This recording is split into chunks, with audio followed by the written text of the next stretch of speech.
Hello everyone, this is Farooq Azam and you are watching Oxbreeze, a complete place of English।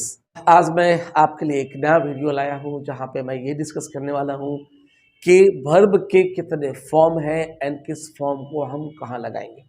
मैं अगर आपसे बात करूँ तो मैं 100% गारंटी के साथ कहूँगा, जो भी लोग आप हमारे वीडियो को अभी आप देख रहे हैं, आपको कंफर्म ये पता होगा कि वर्ब के सिर्फ 5 फॉर्म है और ये 5 फॉर्म वर्ब का हिंदी के सारे सेंटेंस को, हजारों लाखों सेंटेंस को अंग्रेजी में आसानी से ट्रांसलेट कर सकता है। राइट, मैं आज आपको बताने वाला हूँ कि हमारा वर्ब का कौन सा फॉर्म कहाँ लगाते हैं। ठीक है, वर्ब के 5 फॉर्म हैं, ये आप बेहतर जानते हैं। वर्ब का पहला फॉर्म होता है V1, उसके बाद V2, फिर V3, V4 एंड V5। अगर मैं बात करूं कि V1 को V2 कैसे बनाते हैं, आपने देखा होगा कि नॉर्मली वर्ब अगर हम फॉर्मेशन के हिसाब से बात करें तो 2 प्रकार का होता है। एक वर्ब को बोलते हैं रेगुलर वर्ब, दूसरे वर्ब को बोलते हैं इर्रेगुलर वर्ब। रेगुलर वर्ब का मतलब है इसके वर्ब के आखिर में आप ed लगा दोगे तो V2 बन जाएगा और ed लगा दोगे तो V3 बन जाएगा। और V4 बनाने के लिए आपको बराबर पता है, वर्ब के आखिर में ing लगाने से V4 बनता है। जब हम V5 की बात करेंगे तो वर्ब के आखिर में s या es लगाने से V5 बनता है। ठीक है, एंड जब हम V5 की बात करेंगे कि वर्ब का फॉर्म है क्या V5, तो V5 ये कुछ नहीं है, बस वर्ब का सिंगुलर फॉर्म है। ग्रामर के रूल के तहत ये बताया गया है कि सब्जेक्ट सिंगुलर होगा तो वर्ब को भी सिंगुलर ही आना पड़ेगा, एंड अगर सब्जेक्ट प्लूरल होगा तो वर्ब भी प्लूरल ही आएगा। तो V1 अपने आप में प्लूरल फॉर्म होता है, V5 जो है वो सिंगुलर फॉर्म होता है। तो वर्ब के आखिर में नॉर्मली es लगाते हैं और s लगाते हैं सिंगुलर बनाने के लिए। सारे वर्ब जो भी है उसमें हम s लगाते हैं वर्ब के आखिर में। कुछ ऐसे वर्ब है जिसके आखिर में ch है या o है, वैसे कंडीशन पे हम es लगाते हैं वरना s लगाते हैं। ठीक है, तो आज मैं आपको ले चल रहा हूँ कि वर्ब के 5 फॉर्म हैं और ये 5 फॉर्म को एक एक करके मैं आपको बताऊंगा, क्योंकि ये 5 ही फॉर्म हिंदी के कंप्लीट सारे वीडियो को अंग्रेजी में ट्रांसलेट कर सकता है और करता है। इसके अलावा वर्ब के पास एक भी फॉर्म नहीं है जो टेंस मतलब टाइम के साथ में कोई सेंटेंस को बनाएगा। एक फॉर्म है 2+V1 जिसे इन्फिनिटिव फॉर्म के नाम से जाना जाता है। इन्फिनिटिव फॉर्म का मतलब है इसे टेंस से कोई लेना देना नहीं, ये कभी भी किसी भी सेंटेंस में आ सकता है, जिस पे हम बात करेंगे और उस पर भी मैं एक वीडियो बनाऊंगा। तो आज मैं आपको लेके चलता हूँ, V1 V5 दोनों एक काम करता है, ये यूनिवर्सल है। ये जब V4 V3 V2 नहीं लगता है तो हर जगह ये दोनों लगता है।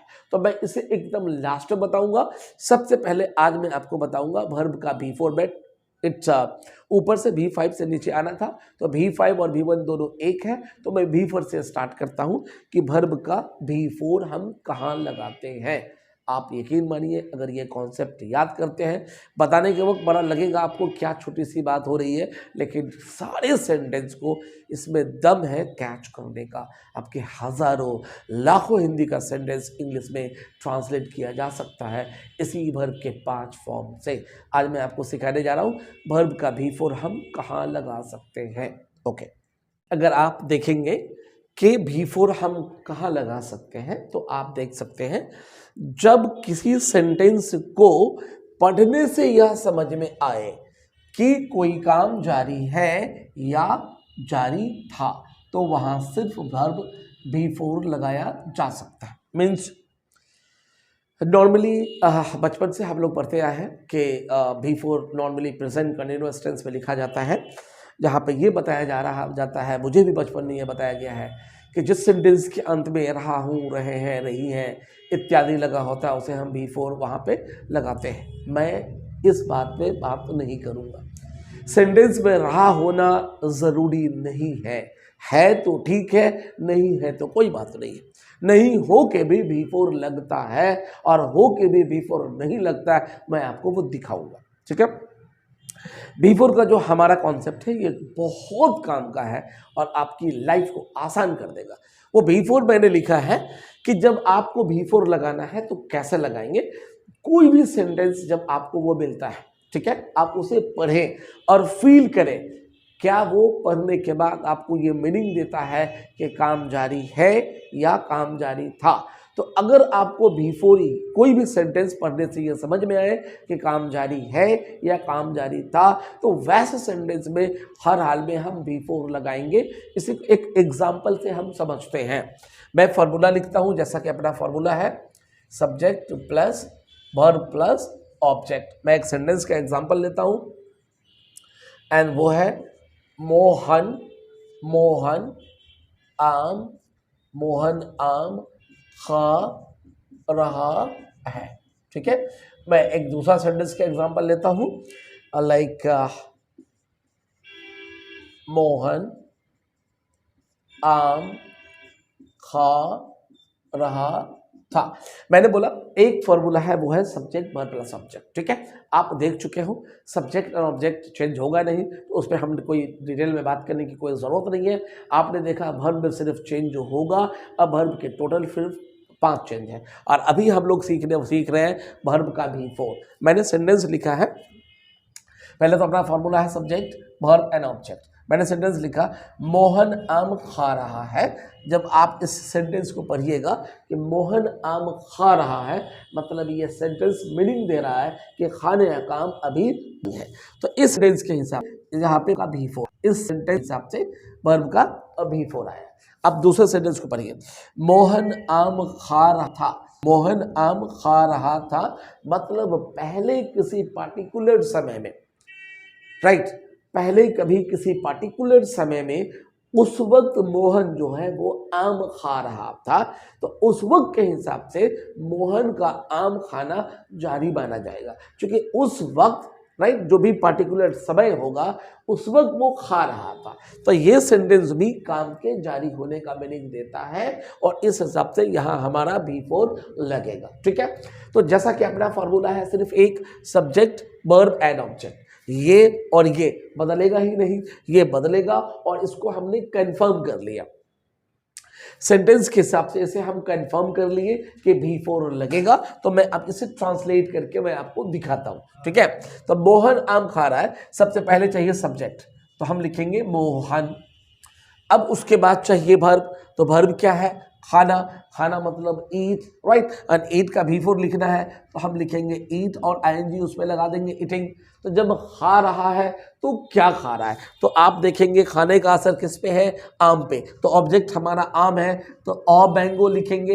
एंड अ मैंगो इसलिए लिखेंगे क्योंकि ये मुझे पता नहीं है कौन सा आम खा रहा है, राइट।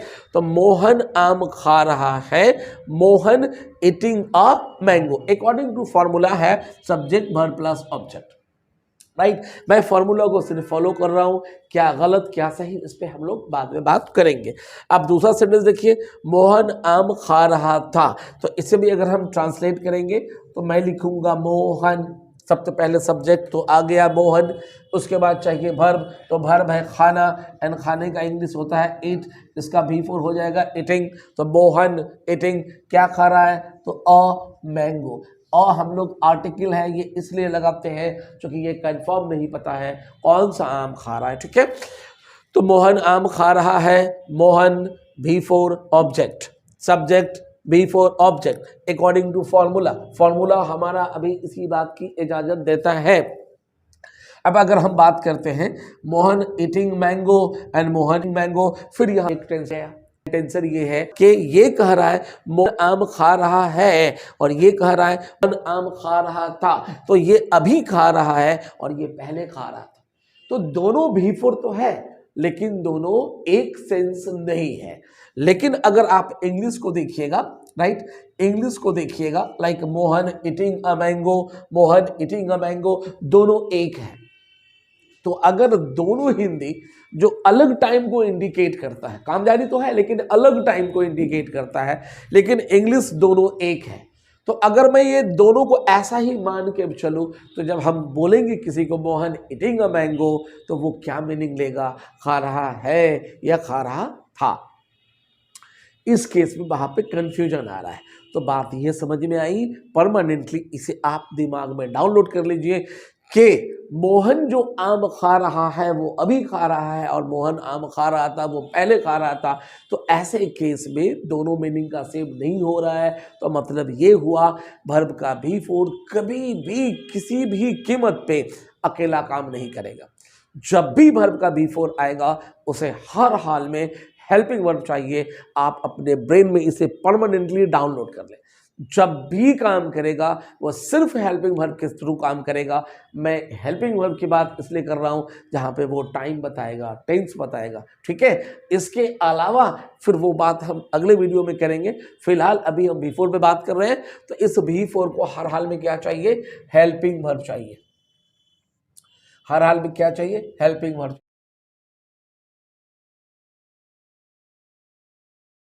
से बात कर रहा था कि भी फोर को हर हाल में हेल्पिंग वर्ब चाहिए। एक है वाला, दूसरा था वाला। आप देख सकते हो भी फोर है, इसे हेल्पिंग वर्ब चाहिए। हेल्पिंग वर्ब चाहिए है, हो, हूँ या था, थे, थी।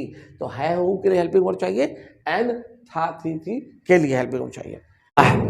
है, हो में इज, एम, आर है एंड था, थी के लिए वाज एंड वर है।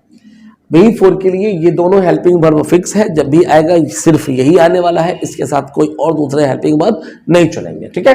तो एम के लिए फिक्स है आई। आई होगा, अगर मैं है हो की बात करूं तो आई के साथ एम लगाएंगे। बाकी जितना सिंगुलर सब्जेक्ट होगा वहां इज लगाएंगे, जो इट्स प्लूरल सब्जेक्ट होगा तो आर लगाएंगे। ऐसे ही मैं था, थी की बात करूं तो सिंगुलर सब्जेक्ट होगा, सिंगुलर होगा तो वाज लगाएंगे एंड अगर प्लूरल होगा तो वर लगाएंगे। आप इसे देख सकते हैं। यहां पे मैं लिख रहा हूं कि Mohan eating a mango. Mohan singular है तो यहां पे हम लगाएंगे Mohan is eating a mango. और अगर हम था की बात करें तो यहां भी ये सिंगुलर नहीं है तो Mohan was eating a mango. अब सेंटेंस क्लियर हो गया कि मोहन आम खा रहा है, Mohan is eating a mango, Mohan आम खा रहा था, Mohan was eating a mango. Dear all, आप इसे बराबर से समझे, अपना एक नोट्स बना ले। जब भी जरूरत हो, एक तो मैं यूट्यूब पे अवेलेबल हूँ हर वक्त, आप जब भी रिवीजन करना चाहें आए और उस पर वॉच करें, ठीक है। आपको अलग से नोट्स बनाने की जरूरत नहीं है, ये हर वक्त आपके पास अवेलेबल है। इसे बार बार देख के समझे। अब बात ये आता है कि चलो भाई ठीक है, बी फोर लगाते हैं जब कोई काम जारी है या काम जारी था का सेंस होता है तो हम बी फोर लगाते हैं, ठीक है। इसका ट्रांसलेशन बन गया, ठीक है। अब सवाल ये आता है कि मान लेते हैं लिखा हुआ है क्या मोहन आम खा रहा है। क्या लिखा हुआ है मैं आगे आपको बताने जा रहा हूं। तो मान लो लिखा हुआ है क्या मोहन आम खा रहा है, तो मैं पहले इस क्या के लिए इसको हटा देता हूं। तो बचा क्या? मोहन आम खा रहा है और इसकी ट्रांसलेशन ऑलरेडी बना हुआ है, Mohan is eating a mango. तो जब हम क्या की बात करेंगे तो ये हेल्पिंग वर्ब यहां से निकल के बाहर आएगा और यहां पे हो जाएगा इज और यहां से हेल्पिंग वर्ब गायब हो जाएगा।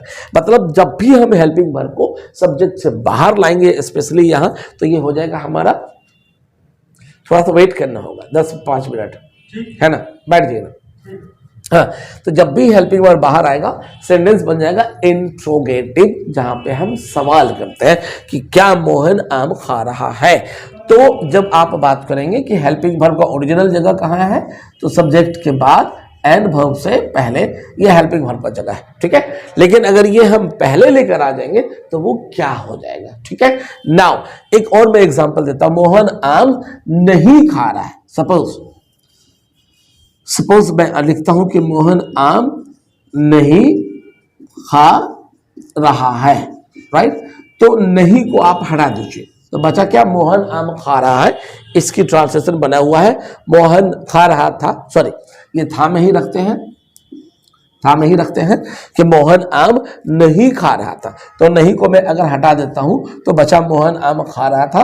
और एक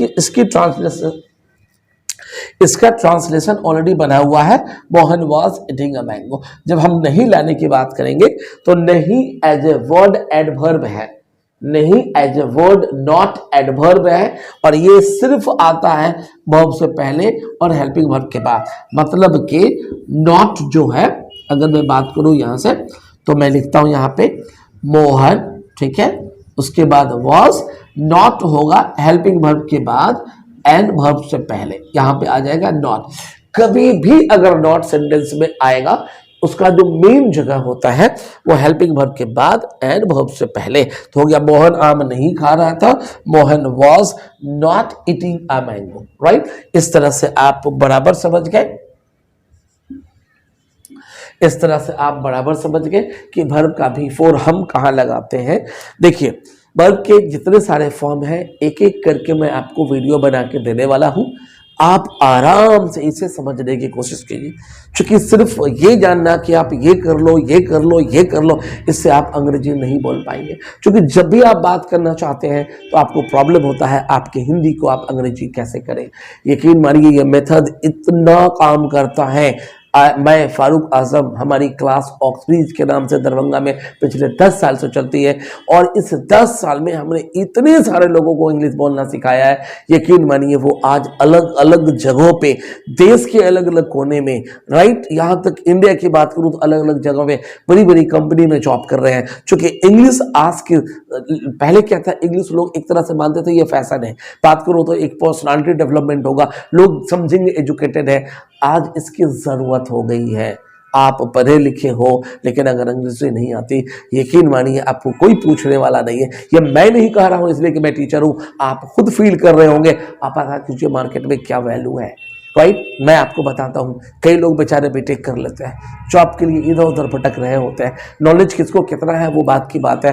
अगर वो इंटरव्यू में बेहतरीन इंग्लिश से बात कर सकता है, यकीन मानिए first impression is the last impression. वो इंप्रेशन अच्छा होगा, उसकी सिलेक्शन हो जाएंगे और वो आगे फिर जो भी काम में जाता है वहाँ काम करके भी सीखा जा सकता है। तो आप इसे लाइटली ना लें, समझे। मैं अगले वीडियो में आपको दिखाऊंगा वर्ब का V3 कैसे काम करता है। Till then take care and good bye. अगर आप हमारा वीडियो फर्स्ट टाइम देख रहे हैं, आप इसे सब्सक्राइब कर लीजिए ताकि जो भी मैं वीडियो अपलोड करने वाला हूं वो आप आसानी से इसे समझ सकें। आपको नोटिफिकेशन मिलेगा और आप इसे देख के इसका फायदा ले सकते हैं। Good bye, take care. हमको लग रहा है